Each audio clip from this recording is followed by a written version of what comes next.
अस्सलाम वालेकुम। Voice of nation के साथ मैं हूं महक सुहेल। और जिस तरह आप जानते हैं कि पाकिस्तान में इस वक्त सैलाबी सूरत हाल है, सैलाबी सूरत हाल ख़त्म हुई नहीं है। पाकिस्तान का 70% हिस्सा सैलाब में डूबा हुआ है। यही नहीं, पाकिस्तान में महंगाई उरूज पर जा रही है।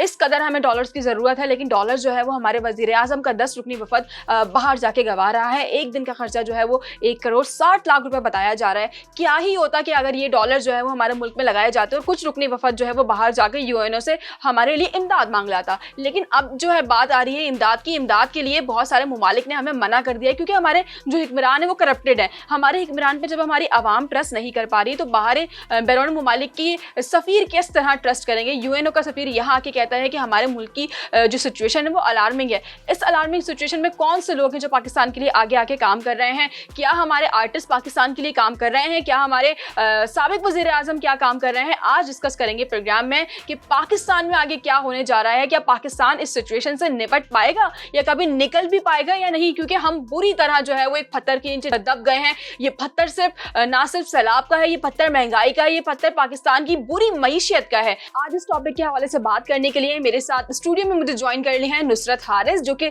CEO हैं वॉइस ऑफ नेशन की। मैम अस्सलाम वालेकुम। वालेकुम अस्सलाम, कैसी हैं महक? जी मैं बिल्कुल ठीक हूँ, आप कैसी हैं? बहुत मैं वेलकम करना चाहूँगी आपको अपने प्रोग्राम में। इतना टफ स्केड्यूल है आपका, उसमें से टाइम निकाल के आप जब भी हम आपको इनवाइट करते हैं आप यहाँ पे हाजिर होती हैं। Thank you so much. आपसे बात करके मुझे हमेशा बहुत अच्छा लगता है, लेकिन आजकल जो है हम सब की जिंदगियां बहुत स्ट्रेसफुल हैं। आई थिंक जैसे जैसे आप सवाल करेंगी तो उसमें ये बात आ जाएगी। तो मसरूफियत से ज़्यादा मेरे ख्याल में स्ट्रेस है जो हम सब पर गलबा किए हुए हैं। ठीक है, नहीं है मैम, बात कर लेते हैं इस वक्त पाकिस्तान की सिचुएशन के हवाले से। हमारे मुल्क में सैलाबी सूरत हाल इतनी बिगड़ी हुई है, आधी जो आबादी है वो हमारी सैलाब के नीचे दबी हुई है और उससे आधी से ज़्यादा जो आबादी है वो महंगाई के नीचे दबी हुई है। लेकिन हमारे मुल्क के जो वज़ीर आज़म हैं, वज़ीर आज़म शहबाज शरीफ, वो बैरून मुल्क दौरे पर गए हैं। पहले क्वीन की तदफीन के लिए गए, उसके बाद जो है वो 10 रुकनी वफद लेकर जो है वो यूएनओ जाएंगे। इसके बाद यूएनओ में जो है वो इमदादी कार्रवाई होंगी और फैसला होगा कि पाकिस्तान में इमदाद दी जानी चाहिए या नहीं। लेकिन बात यहाँ ये डिस्कस करने की है कि 10 रुकनी वफद का जो खर्चा है वो 1 करोड़ 60 लाख एक दिन का है। और हमारे मुल्क में इस वक्त डॉलर की कमी है। डॉलर हमें चाहिए क्योंकि हमें जो है वो इस वक्त सब्जियां इंपोर्ट करनी है। हमारे मुल्क में सब्जियां जो है उसका शॉर्टेज हो गया है सैलाबी सूरत हाल की वजह से। मैं मुझे ये बताइएगा, इस वक्त इस बुरी कंडीशन में पाकिस्तान को ज़रूरत है जब डॉलर्स की, वहाँ बैरून मुल्क जाकर इतने डॉलर्स खर्च करने की क्या ज़रूरत पेश आ गई वज़ीर आज़म को? देखिए, इस वक्त जो हुकूमत सेंटर में कायम हुई है यानी PMLN की, उनकी पॉपुलैरिटी को बहुत कदगन लगी है। इमरान खान साहब को जिस तरह से उन्होंने जगह से हटाया है और जिस तरह से ये PDM ने आप ड्रामा रचाया, और उसके बाद ड्रामा मैं इसलिए भी कह रही हूँ क्योंकि जिस पॉइंट को उन्होंने पॉइंट ऑफ कंटेंशन बनाया था यानी महंगाई तो उससे 400 गुना मुझे लगता है कि ज्यादा हो गई है। उस पॉइंट पे उन्होंने इमरान खान साहब को टेन्योर मुकम्मल नहीं करने दिया और उनको उनकी जगह से हटाया। और उसके बाद जो पॉपुलर फैसला आया वो हमारे और आपके सामने है, जिसमें शहबाज शरीफ साहब ने फौरन कुर्सी अज्यूम की। लेकिन आप देखिए कि मैं जरदारी साहब की बात इसमें करना चाहूंगी कि पूरा गेम प्लान जो था वो उनका था, लेकिन उन्होंने सेंटर में हुकूमत नहीं बनाई, जबकि वो चाहते तो बना सकते थे।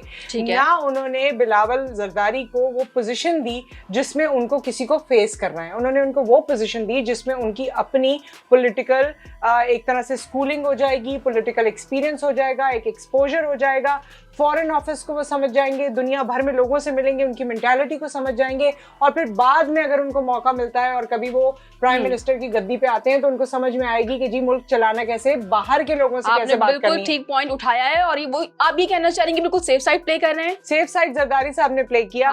लेकिन इस पूरे जो एक अजीब किस्म का हमने देखा जो ड्रामा था, इसमें जो फंस गए वो शहबाज शरीफ साहब हैं। अब शहबाज शरीफ साहब वैसे अगर देखा जाए, जिस तरह वो चीफ मिनिस्टर ऑफ पंजाब की हैसियत से जिस तरह उन्होंने काम किए, जिस तरह कभी डेंगू को फाइट किया, कभी किसी चीज को, कभी किसी चीज को, और पंजाब में उनका बड़ा बोलबाला रहा, तो वो उसी तरह से अपनी एक्टिविटी शो करना चाहते हैं। बीइंग PM भी वो चाहते हैं कि उनके बारे में अच्छी बात हो और वो कुछ ना कुछ कर सकें।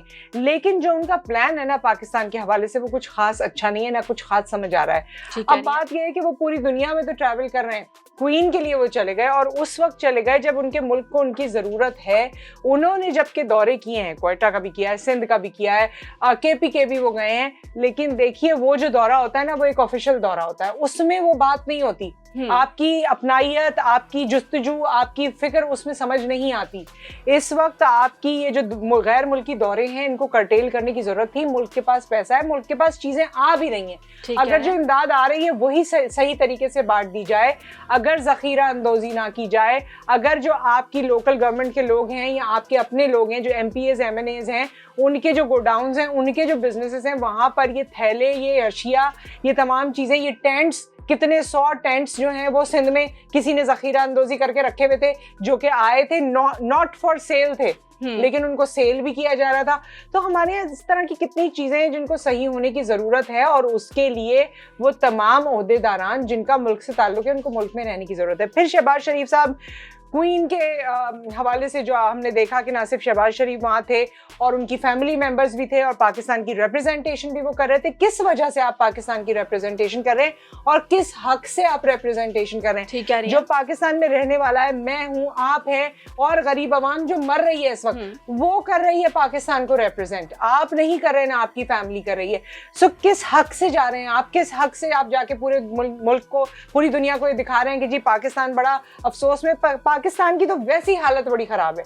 पाकिस्तान तो सांसें बड़ी मुश्किल से ले रहा है। डॉलर कहाँ चला गया, पेट्रोल कहाँ चला गया, महंगाई कहाँ चली गई, अंडे कितने महंगे हो गए, शिमला मिर्च आधा किलो 200 रुपए, कल मुझे पता चला किलो हो गई है, आधा किलो की मिली है 400 रुपए किलो हो गई है। ये कौन सा, कहाँ जा रहे हैं हम? डाउन द लाइन 2-4 साल बाद क्या होगा? बिल्कुल ठीक कह रही हैं। जब हमारे मुल्क में सब्जियों की किल्लत बढ़ रही है, तब हमें जरूरत है कि हम इंपोर्ट कर लें, और जो हमें इंपोर्ट की अमाउंट है, जो हमें डॉलर चाहिए, वो डॉलर बाहर मुल्क जाके खर्च कर रहे हैं। एक दिन का खर्चा बताया जा रहा है कि 1 करोड़ 60 लाख रुपए है। तो अगर ये पैसा हमारे मुल्क में होता तो हम वो इमदाद नहीं करते थे? देखिए महक, सिर्फ ये नहीं, ये पैसा बिल्कुल आपने सही कहा। इस वक्त आप ट्रैवल कर रहे हैं, ट्रैवल के आपके अखराजात हैं, फिर आप शहाना अंदाज में ट्रैवल करेंगे। आप देख लीजिए, आप कनाडा के प्रेसिडेंट को देख लीजिए, आप कहीं भी लोगों को देख लीजिए, उनका लाइफस्टाइल देख लीजिए, पैदल चल रहे होते हैं, वो साइकिल पे जा रहे होते हैं। बड़ी बड़ी मल्टीनेशनल्स के बिलियनियर लोग जो हैं वो आपको ऐसे ही चलते फिरते नजर आ जाएंगे। हमारे यहाँ तो या कॉलर ही नीचे नहीं होता। फिर ये जिस तरह आपने बताया कि 1.5 करोड़ से ऊपर उनका खर्चा है पर डे का, वो अपनी जगह। पाकिस्तान में जो खर्चे उनके हवाले से हो रहे हैं वो अपनी जगह। यहाँ जिस तरह वजीर आजम हाउस से लेकर गवर्नर हाउस से लेकर बाकी जितने हाउस हैं, पार्लियामेंटेरियंस हैं, उनकी जितनी वीडियोस भी अभी तो वायरल हुई हैं, आपने देखी हैं, अगर वो सच्ची नीयत से, सिर्फ सच्ची नीयत से इमदाद को इमदाद समझ के लोगों तक पहुंचाएं, अगर उनमें विल हो कि जी मेरा ये इलाका खराब हो गया, मैंने इसको सही करके दम लेना है, ऐसा मुमकिन ही नहीं है कि अल्लाह की मदद आपको ना आए और आप ना कर सकें।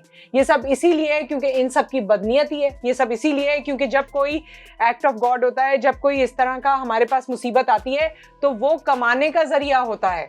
उस वक्त हमारे लीडरान को ये लगता है माजरत के साथ कि जी ये तो मौका है, इसमें तो हमें एड मिलेगी, इसमें तो हम दुनिया से जाके भीख मांगेंगे, हमें भीख मिल जाएगी, और वो भीख हम खुद खा लेंगे, क्योंकि हमने तो अपना स्टेटस फाल करना है। हमें थोड़ी कोई फुर्सत है कि हम देखें कि आम आदमी की जिंदगी। और हमने इस दौरान ये देखा भी कि हमें लोग एड देने के लिए घबरा रहे हैं, परेशान हो रहे हैं कि ये तो करप्टेड मुल्क है, अगर एड दी भी जाएगी तो लोगों तक तो पहुंचेगी ही नहीं। देखिए, और एक और बात भी है, कोई इस बात को माने ना माने, बहुत सारे मेरे अपने कॉलीग्स और अपने जो फ्रेटर्निटी के लोग हैं, शायद उनको बुरा लगे, मैं प्रो इमरान खान नहीं हूँ, मैं प्रो पीपल्स पार्टी नहीं हूँ, मैं प्रो नून लीग नहीं हूँ। इस वक्त तो मैं एक आम पाकिस्तानी हूँ, और मेरा आम पाकिस्तानी होने की हैसियत से मैं सबको सिर्फ देख रही हूँ और हेल्पलेस हूँ।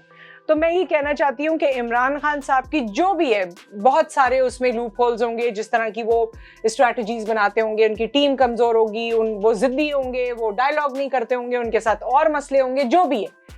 लेकिन एक बात पे आप इत्तेफाक करेंगे कि उनकी पर्सनैलिटी का जो करिश्मा था, लोग उनको ऑब्लाइज करते थे, लोग उनकी सुनते थे, वो किसी भी फोरम पे आते थे, लोग उनकी बात सुनते थे। आज का हमारा मसला ये है, आपने देखा होगा शायद जिमी फैलन की एक वीडियो वायरल हो रही है कि वजीर आजम शहबाज शरीफ साहब वो कान में ट्रांसलेटर, इंटरप्रेटर लगाने की कोशिश कर रहे हैं, तो वो हो नहीं रहा, जबकि ये बड़ी यूजुअल बात है। मैं और आप भी लगाएंगे, हो सकता है वो 10 दफा हमारे कान से गिर जाए, कोई ऐसी बात नहीं है इसमें मजाक उड़ाने वाली। लेकिन फर्क क्या पड़ रहा है? पर्सनैलिटी का फर्क है। पर्सनैलिटी को लोग इतना हल्का लेते हैं कि वो उस पर मजाक भी उड़ाते हैं, वो उसको सीरियस भी नहीं लेते, वो उस बात पे आपको आके खैरात। मुझे तो बहुत अफसोस होता है कि वो मुल्क जो खुद दिल खोलकर दुनिया में बांटने वाला है, लोगों में बांटने वाला है, उसको खैरात मिलती है तो लोग नहीं ट्रस्ट करते लोग उन पॉलिसीज को, उन चीजों को देखकर। और जिस तरह हमारे यहाँ एक पॉलिटिकल टर्मोइल और केओस हुआ है, जिस तरह पीडीएम ने इमरान खान साहब को हटाया है, उसके बाद जिस तरह एस्टेब्लिशमेंट और फिर हुकूमत, फिर ऑपोजिशन और सबका आपस में तसादुम चल रहा है, इस तरह मुल्क नहीं चलते। आपने ट्रस्ट की बात की, जो हमने देखा कि आवाम ने इमरान खान पे एक बार फिर ट्रस्ट दिखाया। वो हुकूमत में नहीं बैठे हैं, लेकिन जिस तरह उनको इमदाद की है, 2 घंटे के अंदर जो वो 500 करोड़ रुपीस जो है वो इमरान खान ने फंड इकट्ठा किया। लेकिन अभी भी फिर यही सवाल उठा रही है हुकूमत कि भाई ये फंड दिखा तो दिया कि आपने आया है, लेकिन आपके अकाउंट में अब तक नहीं आया, फिर भी नेगेटिवली जो चीजें अच्छा, इसमें नेगेटिविटी भी है और इसमें ये भी सुनने में आता है। और ये बात मेरे ख्याल में ज्यादा बेहतर मजीद इस पे फॉलो अप तो मैं उस तरह नहीं ले सकी, लेकिन ये भी उसके बाद बात हुई कि जो उन्होंने पैसे इकट्ठे किए, जो लोग ट्रांसफर करना चाहते थे, उस प्रोसेस को भी डिफिकल्ट बनाया गया। क्योंकि उस प्रोसेस के तहत वो इमरान खान साहब के अकाउंट में आने थे पैसे, ठीक है, और उनके अकाउंट में पैसे ना आए इसके लिए भी ये कहा गया कि जी अगर आपने डोनेट करना है तो आप हुकूमत के अकाउंट्स में पैसे डालें। सो इस तरह की भी बीच में एक कंट्रोवर्सी सामने आई थी, फिर इस पे ज़्यादा बात नहीं हुई और इसका फॉलोअप उस तरह से नहीं हुआ। तो मैं इस पे मजीद कुछ कह नहीं सकती, लेकिन इमरान खान साहब को जिस तरह फॉरेन फंडिंग होती है, उन पे फिर इस हवाले से एक केस भी, पिछला पुराना बहुत केस था, वो भी उजागर हो गया था। तो आई डोंट नो कि इसको किस तरह से लिया गया है, लेकिन देखिए इस वक्त मुल्क का मफाद किसी को नजर नहीं आता। बिल्कुल ठीक है। मेरी और आपकी अगर किसी बात पे क्लैश है और अगर मुल्क को इस वक्त हम दोनों की जरूरत है, तो मेरे ख्याल में अपने क्लैश को हम पसे पुश्त डाल के दोनों मिलके मुल्क के लिए काम कर सकते हैं। हम जब कर सकते हैं जब हमारी सोच एक होगी मुल्क के लिए, हमारा जो जज्बा होगा वो हमारे मुल्क को आगे लेके जाना होगा। लेकिन इस वक्त जो है मुझे ये समझ नहीं आता, दावा तो हर किसी का यही है कि मेरा भी जज्बा है मेरा मुल्क आगे चला जाए, मेरा भी जज्बा है मेरा मुल्क आगे चला जाए। लेकिन ना सिर्फ हुकूमत, मैं उस आवाम को और उन हुकूमती वो जो ट्रिकल डाउन इफेक्ट्स हैं, MPA, MNA, लोकल गवर्नमेंट और बाकी ब्यूरोक्रेट्स हैं, किस नस्ल के हैं आप लोग, मुझे समझ नहीं आता। वो लोग जो पैनाडोल की गोलियां शॉर्ट हो जाएं मार्केट में, मरीजों को पैनाडोल की गोली ना मिले, और आपने जिसको दोज़ख में और कब्र में अपने साथ लेकर जाना है, उसको आपने ज़ख़ीरा अंदोज़ी की हुई है। ये कौम है हमारी, ये लोग हैं हमारे। और फिर आप कहते हैं कि शहबाज शरीफ आ गए तो नवाज शरीफ आ गए तो जरदारी आ गए तो ये आ गए तो XYZ जो भी आ गया और उसने जुल्म ढा दिया। तो आप कौन से कम जालिम हैं? हमारे यहाँ तो देखिए आवे का आवा बिगड़ा हुआ है। बिल्कुल ठीक है। आपको भूखे नंगे बच्चे नजर नहीं आते, आपको सड़क पे माजरत के साथ बच्चे पैदा करती हुई औरतें नजर नहीं आती, आपने उनके टेंट दबा लिए, उनके टेंट छुपा लिए। वो मुझे बहुत शर्मिंदगी है ये बात कहते हुए, बगैर कपड़ों के खवातीन है और आपने उनके टेंट छुपा लिए। और फिर आप कहते हैं कि हमारे मुल्क में अजाब है, जी हमारे मुल्क में ये है, हमारे मुल्क में।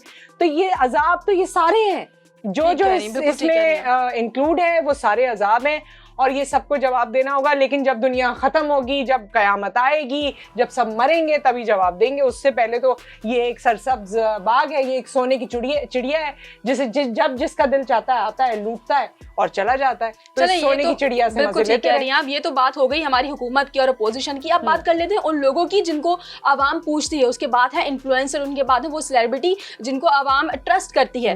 अब ये सेलिब्रिटीज क्या कर रहे हैं, ये भी दिखा रहे हैं कि हम फंड कर रहे हैं, कुछ वीडियोज आ रही हैं, कुछ जो है वो जाकर वहाँ पे सिर्फ फोटो सेशन करवाते हैं और आ जाते हैं और वो ये दिखाते हैं कि हम इमदाद कर रहे हैं। उनके बारे में आप क्या कहेंगी? अच्छा देखिए, एक तो ये कि इंटरनेशनल स्टैचर के ह्यूमैनिटेरियन एंजेलिना जूली को हमने देखा कि वो पाकिस्तान आई, और मेरे ख्याल में उनके हवाले से तो ऑलरेडी ये एक कंप्लीट फैक्ट है। उन्होंने तो 3 बच्चे भी अडॉप्ट किए इसी तरह की जगहों से, जहाँ कहीं कहत आया, जहाँ कहीं लोगों की जिंदगियां मुश्किल थी। आप उनके बच्चे देखें, 3 उनके अपने, 3 अडॉप्टेड है। सो उनमें तो बड़ा जज्बा है भाई, उन्होंने तो बहुत काम किया। तो वो एक इंटरनेशनल ह्यूमैनिटेरियन है, वो पाकिस्तान भी आई हैं, जो उनकी तस्वीर है वो सब देख भी रहे हैं, जिस हुलिये में, जिस हाल में है, जहाँ जहाँ जा रही हैं। मगर बात यह है कि आपके अपने जो एम्बेसडर्स हैं, एम्बेसडर से मुराद आपका अपना जो आर्टिस्ट है, उसमें से भी बहुत लोग अंदर खाने बहुत कुछ कर रहे होंगे, मैं उनकी बात नहीं कर रही। जो वीडियो बना रहे हैं, चले वल्लाह आलम, उनकी भी मर्जी, वीडियो बना लें। लेकिन कुछ लोग ऐसे हैं जो आज भी टिकटॉक पे लगे हुए हैं, जो आज भी उसी तरह डांस की वीडियोस वायरल कर रहे हैं। ठीक है, एंटरटेनमेंट इंडस्ट्री है, ठीक है, चैनल्स का भी काम कारोबार चलना है, वो तमाम चीजें चलनी है। लेकिन उसके साथ साथ वो लोग जो इन्फ्लुएंसर्स कहते हैं अपने आप को, मैं स्पेसिफिकली बात करूंगी, जो पसंद करते हैं अपने आप को इन्फ्लुएंसर कहलवाना, बिल्कुल ठीक है, वो इन्फ्लुएंस करें ना, कुछ तो कहें। जो सूरत हाल है उस पर कुछ तो कहें। उनकी तरफ से तो कोई ऐसा स्टेटमेंट नहीं आ रहा और आते हुए दिख भी नहीं रहा। अगर चाहे तो कर सकते हैं। अभी हम देखेंगे कि हम अवार्ड्स होने वाले हैं और यहाँ पर जो है वो कनाडा में लोग जा रहे हैं और बहुत सारा पैसा खर्च हो रहा है। वो पैसा इन्होंने अगर इमदादी कार्रवाइयों के लिए लगा देते, सैलाब मुतासिरीन पे लगा देते, तो पाकिस्तान की सिचुएशन अच्छी होती। डेफिनेटली वो ये दिखा रहे हैं कि पाकिस्तान में काम हो रहा है, ड्रामा इंडस्ट्री, फिल्म इंडस्ट्री बहुत सारा काम कर रही है। पाकिस्तान का नाम जब होगा जब पाकिस्तान डेवलप होगा। यहाँ तो इतनी बुरी सिचुएशन है, 70% पाकिस्तान की कंडीशन खराब है और आप अवार्ड्स कर रहे हैं। अच्छा, इसमें ना एक नजरिया भी है जो मैं शामिल करना चाहूंगी। चैनल्स ने जाहिर है जो एंटरटेनमेंट के वो एंटरटेनमेंट का काम करेंगे, उसी से सब लोगों की रोजी रोटी जुड़ी हुई है। जो न्यूज़ चैनल्स हैं वो न्यूज़ का काम करेंगे, हर तरीके का काम होगा। लेकिन ये जो आपने अवार्ड्स की बात की है ना, ये मैंने और फोरम्स पे भी देखा है कि इस तरह से क्रिटिसिज्म हो रही है। मगर एक चीज़ कि जब अवार्ड प्लान होते हैं तो वो उस वक्त प्लान नहीं होते, वो काफ़ी अरसे पहले प्लान हो चुके होते हैं और फिर आप सारी चीज़ें कर चुके होते हैं और फिर ऑब्वियसली आप उसमें से पैसे उस तरह विड्रॉ नहीं कर सकते, आप उसमें से अपना बिजनेस निकाल नहीं सकते, स्पॉन्सर्स को उस तरह मना नहीं कर सकते। वो एक इंटरनेशनल लेवल की भी चीज़ हो जाती है। तो चलें, वो चीज़ें हो रही हैं, but at the same time channels जो हैं टेलीथॉन भी कर रहे हैं, चैनल्स जो हैं वो सैलाब मुतासरीन के लिए कोशिश भी कर रहे हैं कि पैसे इकट्ठे किए जाएं, उनकी इमदाद की जाए। ये बात आपकी सही है, लेकिन चैनल क्योंकि एक बिजनेस है तो उनको अपना बिजनेस भी रन करना है और जब वो बिजनेस रन करते हैं तो उससे सिर्फ ओनर नहीं, जितने लोग हैं वो इस्तेफादा करते हैं। तो ये बात एक अलग है। लेकिन हम अपनी अपनी कैपेसिटी में अगर कुछ मुल्क के लिए, लोगों के लिए कर सकते हैं तो हमें करना चाहिए। डॉक्टर्स अपनी कैपेसिटी में बहुत कुछ कर सकते हैं, इंजीनियर्स अपनी कैपेसिटी में बहुत कुछ कर सकते हैं। अभी घरों को बनने की होगी, कितने लोग हैं, कितनी ऐसी चीज़ें मैंने थर में देखा था पहले कि प्लास्टिक से और इस तरह की चीज़ों को इकट्ठा करके घर बनाए गए थे। आई मीन उस तरह के ह्यूमैनिटेरियन हैं, इंजीनियर्स हैं जो अगर सर जोड़ के बैठ जाएं तो इस वक्त कुछ घर बन सकते हैं। कोई थोड़ा बहुत CSR कर ले, कोई बिल्डर वगैरह सामने आ जाए, थोड़ा बहुत उसमें पैसा लगा दें, लोगों को घर मिल जाएंगे। लेकिन इसमें नेक नियति की बात है। फिर हमारे इन्फ्लुएंसर्स जो हैं, जो हमारे आर्टिस्ट हैं, उनका फेस और उनकी चीज़ें देखकर लगता है कि शायद दुनिया में कोई कहत नहीं आया हुआ, कोई मसला नहीं हुआ हुआ, किसी किस्म का कोई प्रॉब्लम नहीं है। तो आप अपनी अच्छी पिक्चर्स भी लगाएं, मैं भी लगाती हूँ, लेकिन उसके साथ जहाँ कहीं आपकी तवज्जो दिलाने की ज़रूरत है वो तवज्जो भी दिलवाएं। मेरी ये रिक्वेस्ट होगी। आप अपनी फिल्म को अच्छी तरह यूज़ कर सकते हैं, हाँ, दिखाने के लिए कि हमारे मुल्क में क्या हो रहा है और अपनी फिल्म पे दिखाएं आके कि किस तरह उसको यूज़ करके हम यूटिलाइज कर सकते हैं। अच्छा, मैं बात करना चाहूँगी, जिस तरह भी हम पहले भी बात कर रहे थे, वो चैनल जिनके जरिए ये इमदादी सामान वहाँ तक पहुँच रहा है, उन चैनल्स में भी खराबी है। क्योंकि कहा यह जा रहा है, वहाँ पे कुछ लोग ये कह रहे हैं कि हम तक अब तक सामान पहुँच ही नहीं सका। दूध के डब्बे और वो जूस के डब्बे, वो इंस्टेंट चीज़ों की उनको ज़रूरत है। अब तक जो है उनके घर में चूल्हा नहीं है, उनके पास चार दीवार ही नहीं कि वो बैठ के खा सकें। तो वो चीज़ें, वो चैनल जो है वो बर्बाद कर रहे हैं। ये भी कहूँ कि अगर वहीं से जो है वो चीज़ें गायब हो रही हैं, किसी और जगह जा रही हैं और वहाँ पे बेची जा रही हैं, तो ये कितने ख़राब मामला हैं, इनकी पकड़ धकड़ कैसे हो? ये आपने जिस तरह मैंने पहले भी आपको बताया महक, कि इसमें तो चाहे वो इंडिविजुअल लोग हैं, ग्रुप्स हैं, चैनल हैं, व्हाट्सएवर जो भी कुछ है। देखिए, ये तो अगर मैंने कोई पैसे इकट्ठे किए और उसके बाद मैंने वो आपको सौंपे, आपने किसी XYZ को दिए कि जी ये वाला काम आपने करना है। अब जो काम उसने करना है XYZ ने, उसने अगर वो काम नहीं किया और उसने ज़ख़ीरा अंदोज़ी कर ली और हमें रिपोर्ट कुछ दे दी, तो ज़ाहिर है हमारे लिए मुश्किल है। ये हमारे यहाँ बहुत हो रहा है, ये टेंडेंसी बहुत है। क्योंकि इसके लिए अनफॉर्चुनेटली वजह ये हो गई है कि एक तो हमारे हालात बहुत ख़राब हो गए हैं, जिसको जहाँ लगता है कि जो फ़ायदा मिल रहा है फ़ौरन समेट लो, वो दूसरे के बारे में सोचता नहीं है। और दूसरी बात है कि हमारी नीयतें ख़राब हो गई हैं, तो उनकी वजह से जो ओवरऑल फायदा जिस तक इमदाद पहुंचनी चाहिए वो नहीं पहुंच। इसका एक बहुत बड़ा ड्रॉबैक ये हुआ है कि देने वालों ने अपना हाथ खींच लिया है, वो देने से रुक गए। वो खींच लिया, लेकिन मैं कहती हूँ कि सबसे इजी मदद ये है कि आप किसी को पैसे दे दें, ठीक है? सबसे इजी यही है। सबसे मुश्किल ये है कि आप उनके लिए जाएं, एफर्ट करें और उन तक उनकी इमदाद पहुंचाएं, उनके लिए काम करें और वो काम मुस्तकिल जारी रहे। बहुत से ऐसे लोग हैं जो मुस्तकिल काम कर रहे हैं, बहुत से ऐसे इदारे हैं जो मुस्तकिल काम कर रहे हैं, और जाहिर है बहुत से ऐसे लोग हम जैसे ऐसे हैं जो सिर्फ पैसे देके अपनी जिम्मेदारी पूरी कर लेते हैं, क्योंकि हम उस तरह से इतना जा नहीं सकते। लेकिन ये है कि कोशिश करें, अपना हाथ ना रोकें, लेकिन उन लोगों के साथ अपना हाथ शामिल करें या अपना हाथ बटाएं जो लोग एक्चुअली काम कर रहे हैं। ठीक कह रही हैं। बहुत शुक्रिया मैम आपके टाइम का। Thank you so much. आपका आने का बहुत शुक्रिया। बहुत शुक्रिया। Thank you so much. हमारे साथ मौजूद थी नुसरत हारिस। आपने सुना कि किस तरह खूबसूरत बातें करती हैं और जिस तरह एडवाइस देती हैं, लोगों को गाइड करती हैं। लोग बहुत पूछते हैं, लोग बहुत समझते हैं इनकी बातों को, और जब भी मैं इनके साथ प्रोग्राम करती हूँ लोग कहते हैं कि नेक्स्ट कब आ रही हैं। तो मैं इनसे यही पूछना चाहूँगी, मैम नेक्स्ट हमें कब ज्वाइन कर रही हैं फिर आप? नेक्स्ट बस इंशाल्लाह इनसे और आपसे मुलाकात होती रहती है और होती रहेगी। अल्लाह ताला जिंदगी रखे, सुकून रखे, सेहत रखे, तो इंशाल्लाह जल्द मुलाकात होगी। तो इसी मैसेज के साथ मैं लूंगी आपसे अलविदा। देखते रहिए वॉइस ऑफ नेशन। हमारे चैनल को ज्यादा से ज्यादा लाइक कीजिए, सब्सक्राइब कीजिए। नेक्स्ट प्रोग्राम तक के लिए मुझे दीजिए इजाजत। अल्लाह ने के बाद। वॉइस ऑफ नेशन की वीडियोस देखने के लिए हमारा चैनल सब्सक्राइब कीजिए और बेल के आइकॉन पर क्लिक कीजिए ताकि आप हमारी तमाम आने वाली वीडियो से बाखबर रह सकें।